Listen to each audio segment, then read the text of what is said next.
El libro de los espíritus. Por Adam Kardec. Libro segundo. Mundo espírita o de los espíritus. Capítulo séptimo. Regreso a la vida corporal. Preludios del regreso. Unión del alma al cuerpo. Aborto.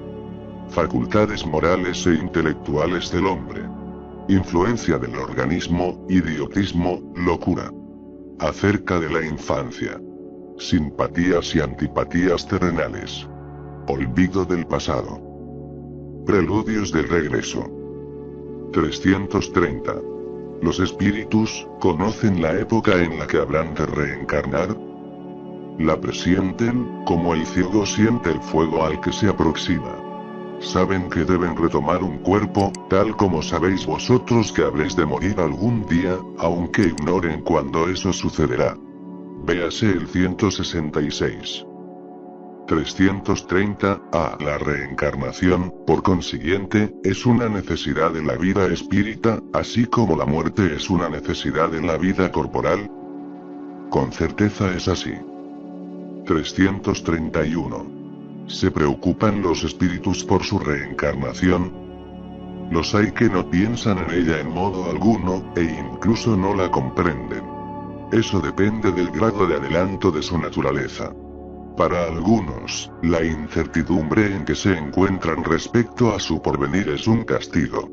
332. ¿El espíritu puede adelantar o retrasar el momento de su reencarnación? Puede adelantarlo con sus ruegos. También puede diferirlo si retrocede ante la prueba, pues entre los espíritus también los hay cobardes e indiferentes. No obstante, no lo hace con impunidad. Sufre por ello, como el que se niega a tomar un remedio saludable que puede curarlo. 333. Si un espíritu se sintiera suficientemente a gusto en una situación intermedia entre los espíritus errantes, y no tuviera la ambición de ascender, ¿podría prolongar ese estado de manera indefinida? No, de manera indefinida no. El adelanto es una necesidad que el espíritu experimenta tarde o temprano. Todos deben ascender, ese es su destino. 334. ¿La unión del alma a un cuerpo determinado está predestinada, o la elección solo se hace a último momento? El espíritu siempre es designado con anterioridad. Cuando elige la prueba que quiere sufrir, el espíritu pide encarnar. Ahora bien, Dios, que sabe todo y todo lo ve, supo y vio con anterioridad que esa alma se uniría a un cuerpo determinado.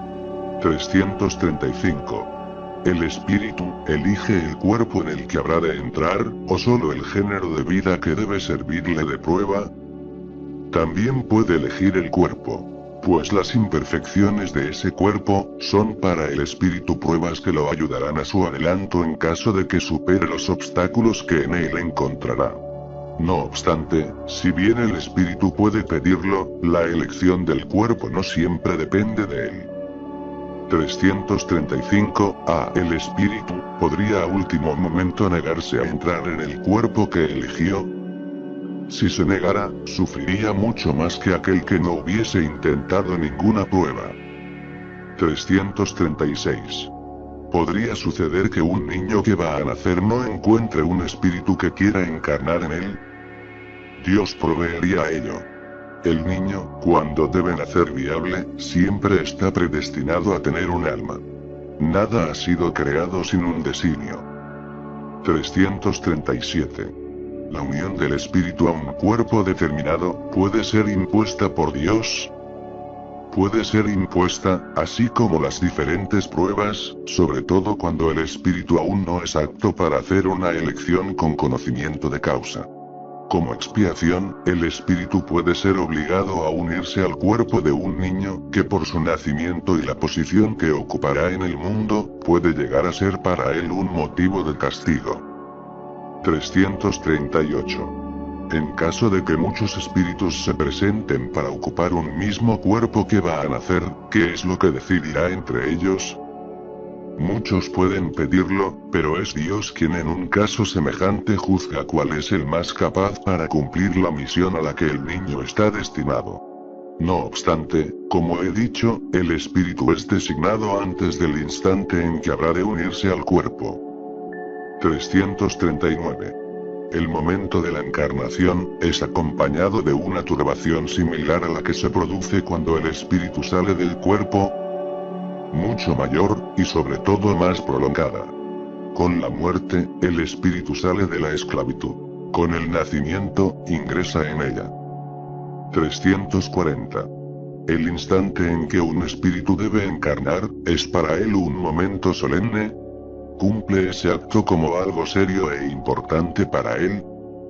Es como un viajero que se embarca para una travesía peligrosa sin saber si habrá de encontrar la muerte en las olas que afrontará. El viajero que se embarca sabe a qué peligros se expone, pero ignora si habrá de naufragar.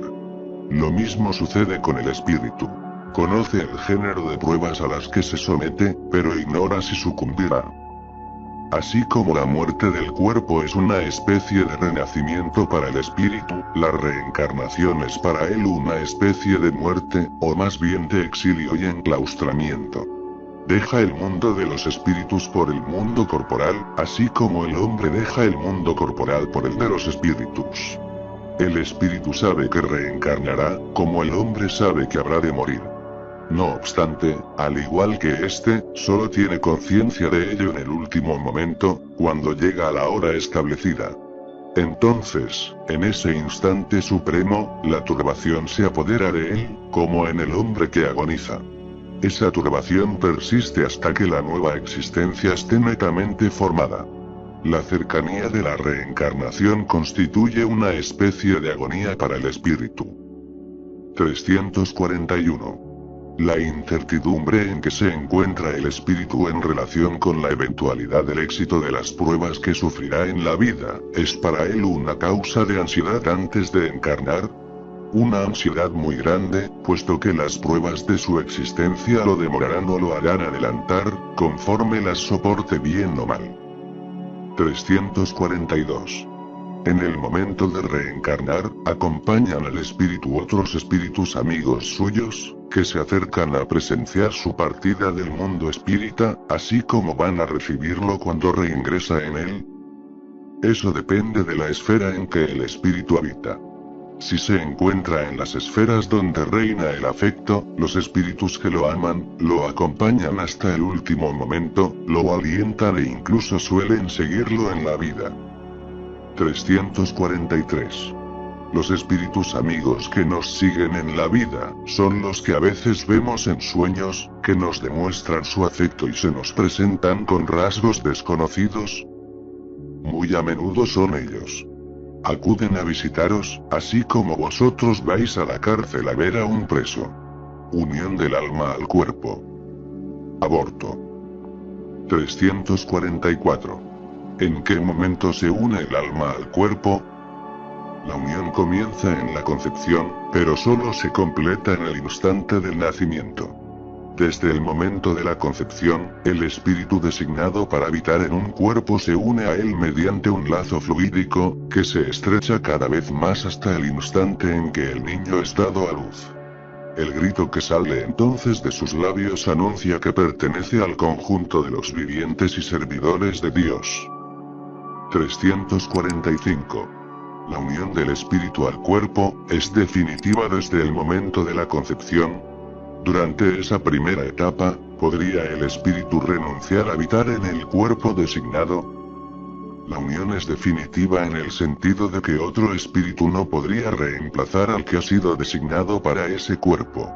No obstante, como los lazos que lo unen al cuerpo son muy débiles, se cortan con facilidad. Eso puede suceder por voluntad del espíritu, que retrocede ante la prueba que ha elegido. En ese caso, el niño no vive. 346. ¿Qué le sucede al espíritu si el cuerpo que ha elegido muere antes de nacer? Elige otro. 346. ¿Cuál puede ser la utilidad de esas muertes prematuras? Las imperfecciones de la materia son casi siempre la causa de esas muertes. 347. ¿Qué utilidad tiene para un espíritu el hecho de encarnar en un cuerpo que muere pocos días después de haber nacido? Ese ser no tiene suficientemente desarrollada la conciencia de su existencia. La importancia de la muerte es casi nula. Suele ser, como hemos dicho, una prueba para los padres. 348. El espíritu sabe por anticipado que el cuerpo elegido no tiene la posibilidad de vivir. A veces lo sabe. No obstante, si lo eligió por ese motivo, es porque retrocede ante la prueba. 349. Cuando la encarnación de un espíritu se malogra, sea cual fuere la causa, ¿se la suple de inmediato con otra existencia? No siempre de inmediato. El espíritu necesita tiempo para elegir de nuevo, a menos que la reencarnación inmediata se deba a una determinación anterior. 350. El espíritu, una vez que se ha unido al cuerpo del niño, cuando ya no puede echarse atrás, lamenta de veces la elección que ha hecho. ¿Quieres decir si como hombre se queja de la vida que lleva? Si quisiera que su vida fuese diferente. Sí. ¿Se lamenta de la elección que ha hecho? No, porque no sabe que fue él quien eligió esa vida. Una vez encarnado, el espíritu no puede lamentarse de una elección de la que no tiene conciencia. No obstante, puede considerar que la carga es demasiado pesada. En ese caso, si cree que es superior a sus fuerzas, recurre al suicidio. 351. En el intervalo que hay entre la concepción y el nacimiento, ¿goza el espíritu de todas sus facultades? Eso es relativo, depende del período de la gestación, porque todavía no está encarnado, pero sí ligado. Desde el instante mismo de la concepción, la turbación comienza a apoderarse del espíritu. Esa turbación le advierte que ha llegado el momento de iniciar una nueva existencia, y va en aumento hasta que el niño nace. En ese intervalo, su estado es aproximadamente el de un espíritu encarnado durante el sueño del cuerpo. A medida que se acerca la hora del nacimiento, sus ideas se diluyen, al igual que el recuerdo del pasado, del cual como hombre ya no tiene conciencia una vez que ingresó a la vida. No obstante, ese recuerdo vuelve poco a poco a su memoria durante el estado de espíritu. 352. El espíritu, en el momento de nacer, recobra de inmediato la plenitud de sus facultades. No, sus facultades se desarrollan en forma gradual, junto con los órganos. Se trata para él de una nueva existencia. Es necesario que aprenda a servirse de sus instrumentos. Recobra las ideas poco a poco, como un hombre que al despertar se encuentra en una posición diferente de la que había tenido durante la vigilia. 353. Dado que la unión del espíritu al cuerpo solo se lleva a cabo en forma completa y definitiva después del nacimiento, ¿se puede considerar que el feto tiene un alma? El espíritu que debe animarlo existe, en cierto modo, fuera de él. Por consiguiente, para hablar con propiedad, el feto no tiene un alma, puesto que la encarnación está solo en vías de operarse. No obstante, se encuentra ligado a la que habrá de tener. 354. ¿Cómo se explica la vida intrauterina? Es la vida de la planta que vegeta. El feto vive la vida animal. El hombre posee en sí la vida animal y la vida vegetal que, cuando éste nace, se completan con la vida espiritual. 355. Hay, como la ciencia lo indica, niños que desde el seno materno no son viables. ¿Con qué fin sucede eso? Eso sucede con frecuencia. Dios lo permite a modo de prueba, ya sea para los padres, o bien para el espíritu designado para ocupar ese lugar. 356. ¿Hay niños nacidos muertos que no estaban destinados a la encarnación de un espíritu? Sí, los hay que nunca tuvieron un espíritu destinado a su cuerpo. Nada debía cumplirse en relación con ellos. En tal caso, ese niño solo vino por los padres. 356. Un ser de esa naturaleza, ¿puede llegar hasta el final de la gestación? Sí, a veces, pero en ese caso no vive. 356. Así pues, todo niño que sobrevive a su nacimiento, ¿tiene necesariamente un espíritu encarnado en él? ¿Qué sería sin un espíritu? No sería un ser humano.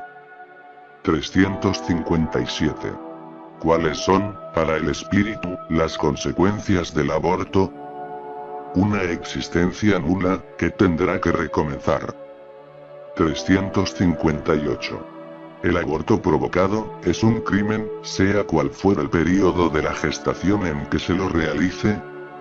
Siempre se comete un crimen desde el momento en que transgredís la ley de Dios. La madre, u otra persona, siempre comete un crimen al quitarle la vida al niño antes de que nazca, porque le impide al alma afrontar las pruebas cuyo instrumento debía ser el cuerpo. 359. En los casos en que la vida de la madre corre peligro si el niño nace, ¿es un crimen sacrificar al niño para salvar a la madre? Es preferible sacrificar al ser que no existe, antes que al que existe. 360. ¿Es racional dispensarle al feto la misma consideración que al cuerpo de un niño que ha vivido? Ved en todo esto la voluntad de Dios y su obra. Así pues, no tratéis con ligereza las cosas que debéis respetar. ¿Por qué no habría que respetar las obras de la creación que a veces quedan incompletas por voluntad del Creador? Eso forma parte de sus designios, que nadie ha sido llamado a juzgar. Facultades morales e intelectuales del hombre. 361. ¿Cuál es el origen de las cualidades morales del hombre, sean buenas o malas? Son las del espíritu que está encarnado en él. Cuanto más puro es el espíritu, más propenso al bien es el hombre. 361. De ahí parece resultar que el hombre de bien es la encarnación de un espíritu bueno, y el hombre vicioso la de un espíritu malo. Sí, pero di mejor que es un espíritu imperfecto, de otro modo se podría creer en espíritus siempre malos, a los que llamáis demonios. 362. ¿Cuál es el carácter de los individuos en quienes encarnan los espíritus burlones y frívolos? Son individuos atolondrados, traviesos, y a veces malignos. 363. ¿Los espíritus tienen pasiones ajenas a las pasiones de la humanidad? No. De lo contrario, os las habrían transferido. 364. ¿Es un mismo espíritu el que otorga al hombre las cualidades morales y las de la inteligencia? Por cierto, es el mismo, y eso en virtud del grado al que ha llegado. El hombre no tiene en sí dos espíritus. 365. ¿A qué se debe que hombres muy inteligentes, lo que denota en ellos un espíritu superior, a veces sean también profundamente viciosos? Sucede que el espíritu encarnado no es suficientemente puro. El hombre cede a la influencia de otros espíritus más imperfectos. El espíritu progresa mediante una marcha ascendente imperceptible, pero el progreso no se lleva a cabo de manera simultánea en todos los aspectos. En un período puede avanzar en ciencia, en otro, en moralidad. 366. ¿Qué pensar de la opinión según la cual las diferentes facultades intelectuales y morales del hombre serían el producto de otros tantos espíritus encarnados en él, cada uno de los cuales tendría una actitud especial? Al reflexionar, se llega a la conclusión de que esa opinión es absurda. El espíritu debe tener todas las aptitudes. Para progresar necesita una voluntad única. Si el hombre fuera una amalgama de espíritus, esa voluntad no existiría, y en él no habría individualidad, puesto que, una vez muerto, todos esos espíritus serían como una bandada de pájaros que se escapan de una jaula. El hombre suele quejarse de que no comprende ciertas cosas, pero es curioso ver cómo multiplica las dificultades pese a que tiene a mano una explicación absolutamente simple y natural. Una vez más se toma el efecto por la causa. Se concibe al hombre del mismo modo que los paganos concebían a Dios. Los paganos creían en tantos dioses como fenómenos hay en el universo. No obstante, entre ellos mismos, las personas sensatas solo veían en esos fenómenos efectos cuya causa era un Dios único.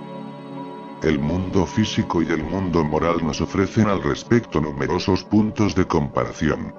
Mientras la observación estuvo limitada a la apariencia de los fenómenos, se creyó en la existencia múltiple de la materia. Hoy en día, se comprende que esos fenómenos tan variados pueden muy bien ser modificaciones de una materia elemental única. Las diversas facultades son manifestaciones de una misma causa, que es el alma o espíritu encarnado, y no de muchas almas, así como los diferentes sonidos del órgano son el producto de una misma especie de aire, y no de tantas clases de aire como sonidos existen. De este sistema resultaría que cuando un hombre adquiere o pierde ciertas aptitudes o inclinaciones, eso se debe a que otros tantos espíritus llegan a él o de él se retiran, lo cual lo convertiría en un ser múltiple, sin individualidad, y por consiguiente, sin responsabilidad. Además, esto es desmentido por los numerosos ejemplos de manifestaciones mediante las cuales los espíritus dan prueba de su personalidad e identidad. Influencia del organismo. 367. Cuando se une al cuerpo, se identifica el espíritu con la materia. La materia es tan solo la envoltura del espíritu, así como la ropa es la envoltura del cuerpo. Cuando se une al cuerpo, el espíritu conserva los atributos de su naturaleza espiritual. 368. El espíritu, después de unirse al cuerpo, ejerce sus facultades con plena libertad. El ejercicio de sus facultades depende de los órganos que le sirven de instrumentos. Dichas facultades se debilitan a causa de la densidad de la materia. 368. Según esto, la envoltura material sería un obstáculo para la libre manifestación de las facultades del espíritu, así como un vidrio opaco impide la propagación de la luz. Sí, y muy opaco. La acción de la materia densa del cuerpo sobre el espíritu se puede comparar también con la del agua cenagosa que limita la libertad de movimientos del cuerpo sumergido en ella. 369. El libre ejercicio de las facultades del alma se encuentra subordinado al desarrollo de los órganos. Los órganos son los instrumentos para la manifestación de las facultades del alma. Esa manifestación se encuentra subordinada al desarrollo y al grado de perfección de dichos órganos, así como la calidad de un trabajo depende de las herramientas con que se lleva a cabo. 370. Se puede inferir, a partir de la influencia de los órganos, una relación entre el desarrollo de los órganos cerebrales y el de las facultades morales e intelectuales. No confundáis el efecto con la causa. El espíritu siempre posee las facultades que le son propias. Ahora bien, no son los órganos los que otorgan las facultades, sino las facultades las que estimulan el desarrollo de los órganos. 370. Según esto, la diversidad de aptitudes en el hombre, depende únicamente del estado del espíritu. Únicamente no es un término del todo exacto. El principio de esa diversidad de aptitudes reside en las cualidades del espíritu, que puede estar más o menos adelantado. No obstante, hay que tener en cuenta la influencia de la materia, que obstaculiza en mayor o menor medida el ejercicio de sus facultades.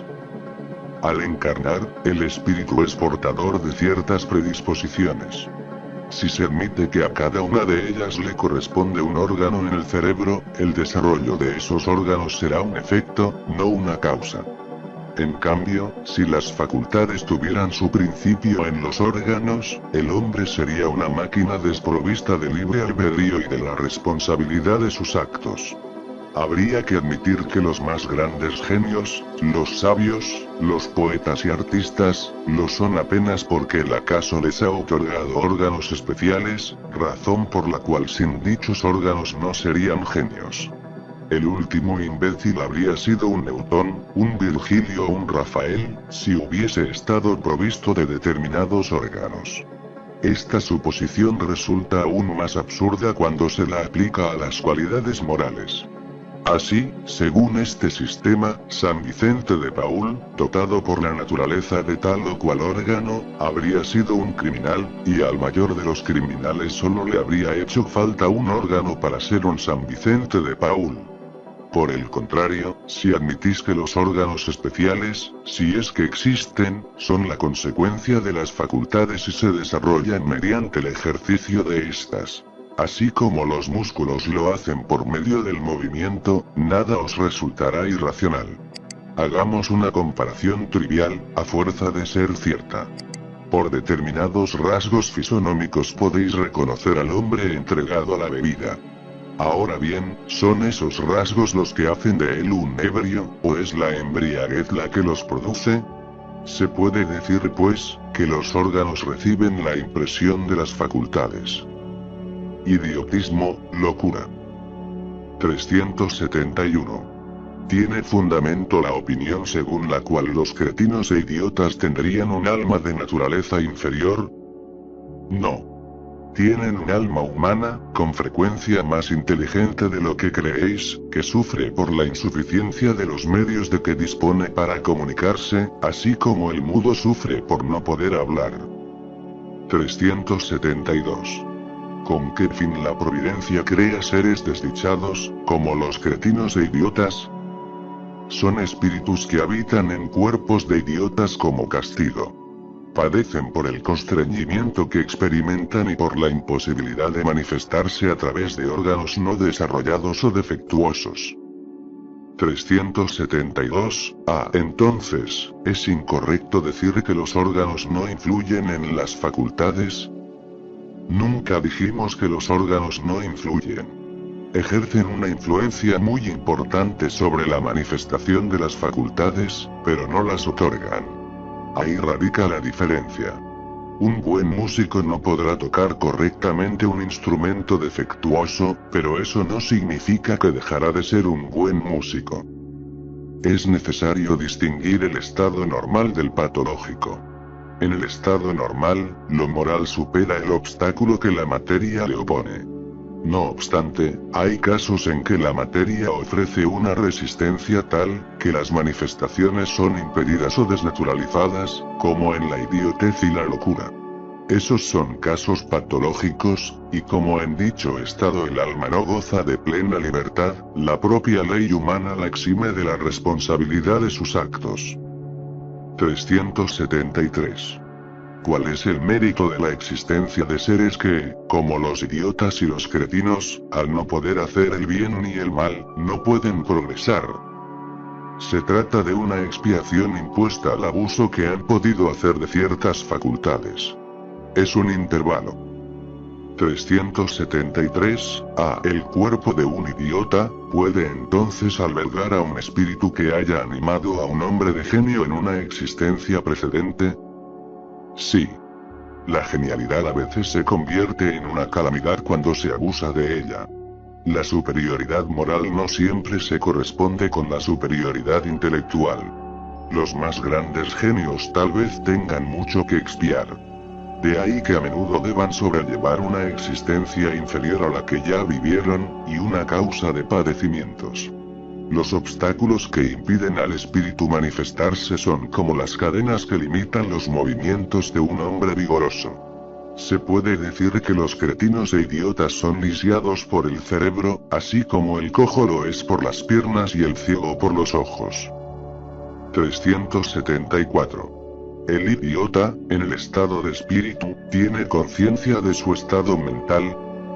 Sí, muy a menudo. Comprende que las cadenas que impiden su vuelo son una prueba y una expiación. 375. ¿Cuál es la situación del espíritu en la locura? El espíritu, en el estado de libertad, recibe directamente sus impresiones y ejerce directamente su acción sobre la materia. En cambio, cuando está encarnado, se encuentra en condiciones por completo diferentes y en la necesidad de hacerlo solo con la ayuda de órganos especiales. Si una parte, o el conjunto de esos órganos se altera, su acción o sus impresiones, en lo que concierne a dichos órganos, se interrumpen. Si pierde los ojos, queda ciego. Si pierde el oído, queda sordo, etc. Suponte ahora que el órgano que preside los efectos de la inteligencia y de la voluntad sea parcial o totalmente afectado o modificado, y fácil te resultará comprender, que dado que el espíritu solo tiene a su servicio órganos incompletos o desnaturalizados, de ahí debe resultar una perturbación de la que el espíritu, por sí mismo y en su fuero interior, tiene absoluta conciencia, pero cuyo curso no es dueño de detener. 375. Entonces, ¿es siempre el cuerpo y no el espíritu el que está desorganizado? Sí. Con todo, no hay que perder de vista, que así como el espíritu actúa sobre la materia, ésta reacciona sobre él en cierta medida. El espíritu puede encontrarse momentáneamente impresionado por la alteración de los órganos a través de los cuales se manifiesta y recibe sus impresiones. Puede suceder que a la larga, si la locura dura mucho tiempo, la repetición de las mismas acciones termine por ejercer sobre el espíritu una influencia de la que solo se liberará después de separarse por completo de toda impresión material. 376. ¿A qué se debe que la locura conduzca a veces al suicidio? El espíritu sufre por el constreñimiento que experimenta y por la imposibilidad de manifestarse libremente. Por eso busca en la muerte un medio de cortar sus lazos. 377. El espíritu del alienado se ve afectado, después de la muerte, por el trastorno de sus facultades. Después de la muerte puede verse afectado durante algún tiempo, hasta que se halle completamente desprendido de la materia, así como el hombre que despierta siente durante algún tiempo la turbación en que el sueño lo ha sumido. 378. ¿De qué modo la alteración del cerebro reacciona sobre el espíritu después de la muerte? Se trata de un recuerdo. Un peso oprime al espíritu, y como no ha tenido conocimiento de lo sucedido durante su locura, siempre necesita algún tiempo para ponerse al corriente. Por eso, cuanto más haya durado la locura durante la vida, más durará la molestia, el constreñimiento después de la muerte. El espíritu desprendido del cuerpo queda afectado durante algún tiempo por la impresión de sus lazos. Acerca de la infancia. 379. El espíritu que anima al cuerpo de un niño, está tan desarrollado como el de un adulto. Puede estar más desarrollado, si ha progresado lo suficiente. Solo la imperfección de los órganos le impide manifestarse. Actúa en virtud del instrumento con cuya ayuda puede expresarse. 380. En un niño de poca edad, el espíritu, más allá del obstáculo que la imperfección de los órganos opone a su libre manifestación, piensa como un niño o como un adulto. Cuando es niño, es natural que los órganos de la inteligencia, al no estar desarrollados, no puedan conferirle la intuición de un adulto. En efecto, su inteligencia se halla muy limitada, en espera de que los años hagan madurar su razón. La turbación que acompaña a la encarnación no cesa de súbito en el instante del nacimiento. Se disipa en forma gradual, a medida que se desarrollan los órganos. Una observación viene en apoyo de esta respuesta. Los sueños del niño no tienen el mismo carácter que los del adulto. Su temática es casi siempre pueril, lo que constituye un indicio de la naturaleza de las preocupaciones del espíritu. 381. Cuando el niño muere, recobra de inmediato el espíritu su vigor primitivo. Así debe ser, puesto que está liberado de su envoltura carnal. No obstante, solo recobra su lucidez primitiva cuando la separación es completa, es decir, cuando ya no existe ningún lazo entre el cuerpo y el espíritu. 382. El espíritu encarnado, sufre durante la infancia el constreñimiento que la imperfección de los órganos le impone. No. Ese estado es una necesidad. Es natural y conforme a los designios de la providencia. Se trata de un período de reposo para el espíritu. 383.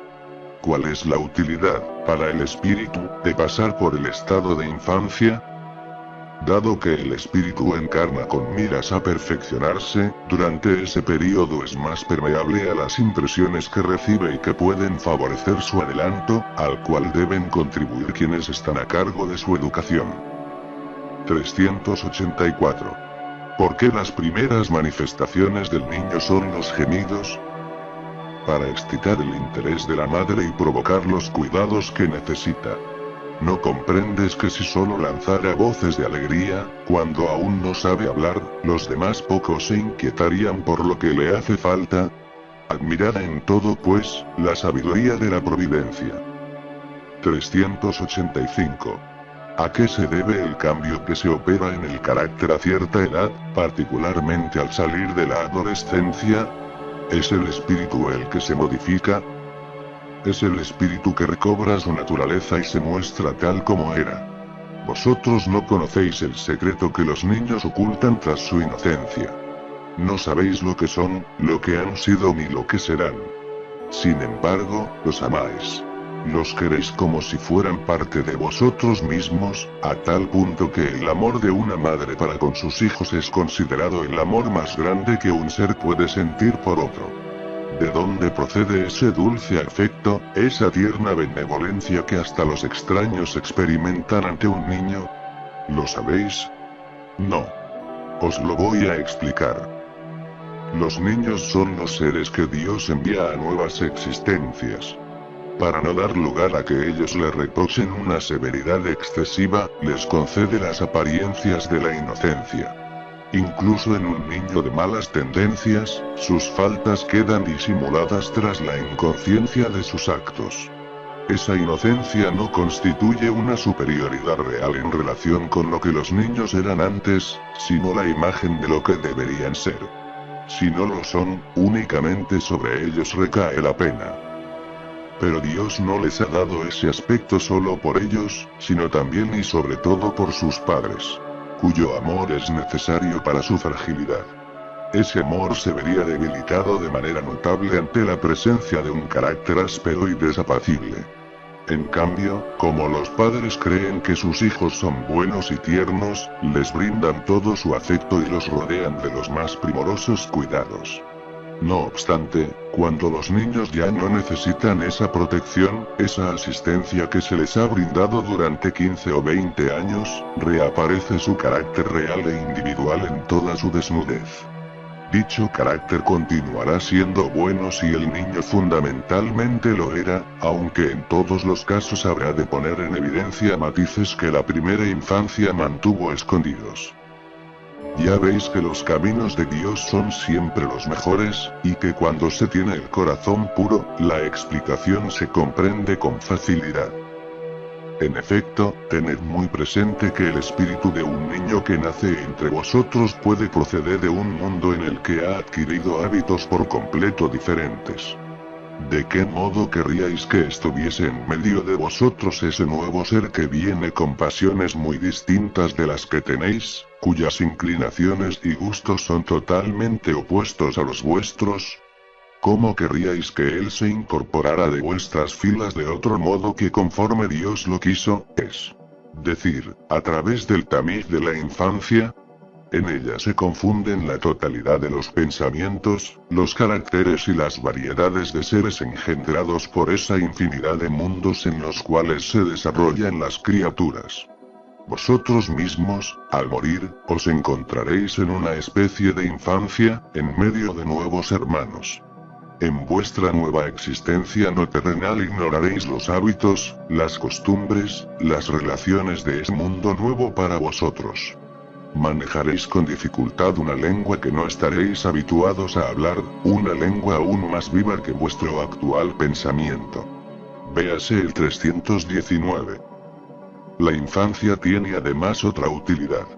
Los espíritus solo ingresan en la vida corporal para perfeccionarse, para mejorar.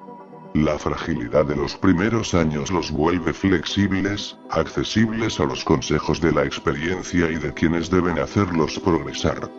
Entonces es cuando se puede reformar su carácter y reprimir sus malas inclinaciones. Tal es el deber que Dios ha confiado a los padres, la misión sagrada por la que tendrán que responder. De ese modo, la infancia no solamente es útil, necesaria e indispensable, sino que además es la consecuencia natural de las leyes que Dios ha establecido y que rigen el universo. Simpatías y antipatías terrenales. 386. Dos seres que se han conocido y amado, pueden reencontrarse en otra existencia corporal y reconocerse. Reconocerse, no. Pero sentirse atraídos mutuamente, sí. Con frecuencia, los lazos íntimos basados en un afecto sincero no tienen otra causa. Dos seres se aproximan el uno al otro por circunstancias aparentemente fortuitas, pero que son el resultado de la atracción de dos espíritus que se buscan entre la multitud. 386. ¿No sería más agradable para ellos el reconocerse? No siempre. El recuerdo de las existencias pasadas tendría inconvenientes más serios de lo que creéis. Después de la muerte se reconocerán y sabrán en qué época han estado juntos. Véase el 392. 387. La simpatía, ¿tiene siempre por principio un conocimiento anterior? No. Dos espíritus que se corresponden se buscan naturalmente, sin que se hayan conocido como hombres. 388. Los reencuentros que se producen a veces entre determinadas personas, y que se atribuyen al acaso, ¿no serían el efecto de una especie de relaciones simpáticas? Entre los seres pensantes existen lazos que todavía no conocéis. El magnetismo es la brújula de esa ciencia que más tarde comprenderéis mejor. 389. ¿A qué se debe la repulsión instintiva que a primera vista experimentamos hacia determinadas personas? Espíritus antipáticos que se distinguen y se reconocen sin hablarse. 390. ¿La antipatía instintiva es siempre un indicio de maldad natural? Dos espíritus no son necesariamente malos por el hecho de que no simpaticen el uno con el otro. La antipatía puede nacer de una falta de semejanza en la manera de pensar. No obstante, a medida que se elevan, los matices se borran y la antipatía desaparece. 391. La antipatía entre dos personas, nace primero en aquella cuyo espíritu es más malo, o en la otra, cuyo espíritu es mejor. En ambas, pero las causas y los efectos son diferentes. Un espíritu malo siente antipatía por cualquiera que pueda juzgarlo y desenmascararlo. Al ver a una persona por primera vez, sabe que va a ser desaprobado por ella. Su distanciamiento se transforma en odio, en envidia, y le inspira el deseo de hacer el mal. El espíritu bueno siente repulsión hacia el malvado, porque sabe que éste no lo comprenderá y que no comparten los mismos sentimientos. No obstante, con la certeza de su superioridad, no siente hacia el otro ni odio ni envidia. Se limita a evitarlo y compadecerlo. Olvido del pasado. 392. ¿Por qué el espíritu encarnado pierde el recuerdo de su pasado? El hombre no puede ni debe saberlo todo. Dios, en su sabiduría, así lo quiere. A no ser por el velo que le oculta ciertas cosas, el hombre quedaría deslumbrado como aquel que pasa sin transición de la oscuridad a la luz. Mediante el olvido del pasado es más él mismo. 393. ¿Cómo puede el hombre ser responsable de actos y rescatar faltas que no recuerda? ¿De qué modo puede aprovechar la experiencia adquirida en existencias que han caído en el olvido? Comprendemos que las tribulaciones de la vida serían una lección para él si se acordara de aquello que ha podido ocasionarlas. Sin embargo, puesto que lo ha olvidado, cada existencia es para él como si fuese la primera. Así, siempre vuelve a comenzar. ¿Cómo conciliar esto con la justicia de Dios? En cada nueva existencia el hombre tiene más inteligencia y puede distinguir mejor el bien del mal. ¿Cuál sería su mérito si se acordara de todo el pasado? Cuando el espíritu retorna a su vida primitiva, la vida espírita, toda su vida pasada se despliega ante él. Ve las faltas que ha cometido y que son la causa de su sufrimiento. También ve lo que habría podido impedir que las cometiera. Comprende que la situación en que se encuentra es justa, y busca entonces una existencia con la cual reparar la que acaba de transcurrir.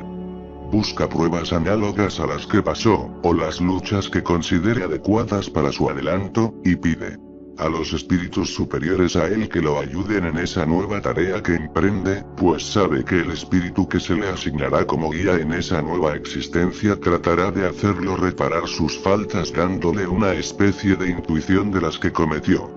Esa misma intuición es el pensamiento, el deseo criminal que a menudo surge en vosotros y al cual os resistís instintivamente, atribuyendo vuestra resistencia, la mayoría de las veces, a los principios que habéis recibido de vuestros padres, cuando en realidad es la voz de la conciencia la que os habla.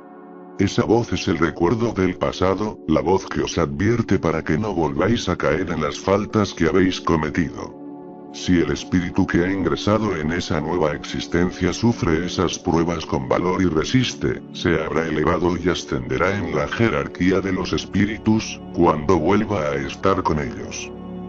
Si bien no conservamos durante la vida corporal un recuerdo preciso de lo que hemos sido, ni del bien o el mal que hemos hecho en nuestras existencias anteriores, conservamos en cambio la intuición de ello. Y las tendencias instintivas son una reminiscencia de nuestro pasado, contra las cuales nuestra conciencia, es decir, el deseo que hemos concebido de no cometer más las mismas faltas, nos advierte para que resistamos. 394. En los mundos más adelantados que el nuestro, donde los hombres no están sujetos a nuestras necesidades físicas ni a nuestras enfermedades, ¿comprenden ellos que son más dichosos que nosotros? Por lo general, la felicidad es relativa. Se la aprecia por comparación con un estado menos dichoso. Puesto que, en definitiva, algunos de esos mundos, aunque mejores que el nuestro, no se encuentran en estado de perfección. Los hombres que habitan en ellos deben tener motivos de pesar propios de su categoría. Así, entre nosotros, si bien el rico no experimenta las angustias de las necesidades materiales como el pobre, no por eso deja de sufrir tribulaciones que tornan amarga su vida. Ahora bien, pregunto si en su posición, los habitantes de esos mundos se creen tan desdichados como nosotros y se quejan de su suerte, dado que no disponen del recuerdo de una existencia inferior que les permita compararla con la actual. Es necesario dar a esto dos respuestas distintas. Existen mundos, entre aquellos que mencionas, cuyos habitantes tienen un recuerdo muy claro y preciso de sus existencias pasadas. Estos, como comprenderás, pueden y saben apreciar la felicidad que Dios les permite disfrutar. Pero hay otros mundos en los que sus habitantes, pese a hallarse como has dicho, en mejores condiciones que vosotros, no por eso dejan de sufrir grandes pesares e incluso desgracias. Estos no aprecian su felicidad, por el hecho mismo de que no tienen el recuerdo de un estado aún más desdichado. No obstante, si no la aprecian como hombres, lo hacen como espíritus. ¿No hay algo de providencial en el olvido de esas existencias pasadas, sobre todo cuando han sido penosas? ¿No se revela en eso la sabiduría divina? En los mundos superiores, donde el recuerdo de las existencias desdichadas no es más que un mal sueño, es cuando dichas existencias afloran a la memoria. En los mundos inferiores, en cambio, no se verían agravadas las desdichas actuales por el recuerdo de las que se soportaron en el pasado. De ahí concluimos, pues, que todo lo que Dios ha hecho está bien hecho. No nos compete criticar sus obras ni decir de qué modo habría tenido Él que regular el universo. El recuerdo de nuestras individualidades anteriores ocasionaría inconvenientes muy serios. Podría, en determinados casos, humillarnos de manera singular. En otros, exaltar nuestro orgullo, y por eso mismo, obstaculizar nuestro libre albedrío. Dios nos ha dado, para que mejoremos, exactamente lo necesario y suficiente. La voz de la conciencia y nuestras tendencias instintivas. Nos quita lo que podría perjudicarnos. Agreguemos, además, que si tuviéramos el recuerdo de nuestras acciones personales anteriores, del mismo modo tendríamos el de las acciones de los demás, y ese conocimiento podría generar los más nefastos efectos en las relaciones sociales. Puesto que no siempre podemos vanagloriarnos de nuestro pasado, a menudo es una dicha que se haya puesto un velo sobre él. Esto concuerda perfectamente con la doctrina de los espíritus acerca de los mundos superiores al nuestro. En esos mundos, donde solo reina el bien, el recuerdo del pasado no tiene nada de penoso. Por esa razón, sus habitantes recuerdan su existencia precedente así como nosotros recordamos lo que hemos hecho en la víspera.